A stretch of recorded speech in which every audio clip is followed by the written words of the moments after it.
श्री स्वामी समर्थ. रोज रात्री घरात महिलांनी या चुका करत असतील तर अशा घरामध्ये संकट, अडचणी, आजारपण, दुःख, घराची पूर्णपणे प्रगती थांबते.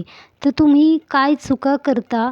घरामध्ये भरपूर कष्ट करून मेहनत घेऊन जर काही यश हाती लागत नसेल किंवा घरामध्ये सतत आजारपण, दुःख, दारिद्र्य, संकट पाठ सोडत नसतील तर महिलांनी या चुका करू नये. भरपूर कष्ट करून मेहनत घेऊन लक्ष्मी स्थिर नसेल, पैसा टिकत नसेल तर या चुका करणे बंद करा. कारण घरातील महिला या चुका करत असतील तर अशा घरामध्ये वास्तुदोष तयार होतो. तसेच लक्ष्मी माता अशा घरामध्ये कधीही स्थिर राहत नाही. जिथे लक्ष्मी माता असते त्या घरामध्ये सुख, समाधान, आनंद, वैभव, ऐश्वर्य असतं. अशा घरामध्ये सर्व काही आनंदी राहतं. तर अशा गोष्टी बिलकुलही करू नका. बऱ्याच घरामध्ये या चुका केल्या जातात, म्हणून या चुका करणे बंद करा.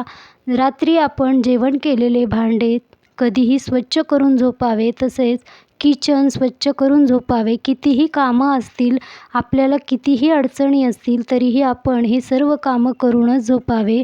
कारण जिथे स्वच्छता असते तिथे लक्ष्मी माता ही स्थिर असते. त्या घरामध्ये लक्ष्मी माता टिकून राहते. घरामध्ये वास्तुदोष लागत नाही. पतीची, मुलांची प्रगती होते.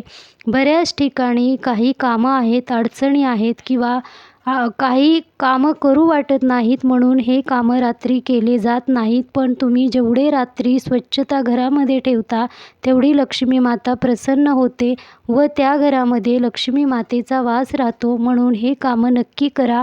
घरामध्ये वास्तुदोषही लागत नाही. रात्री कपडे बाहेर कधीही ठेवू नये. याने काय होते, घरामध्ये निगेटिव्हिटी येते. म्हणून कपडे हे वेळेत, दिवस आहे तेव्हाच कपडे काढून घरामध्ये आणावे. हे नक्की लक्षात ठेवा. श्री स्वामी समर्थ. श्री स्वामी.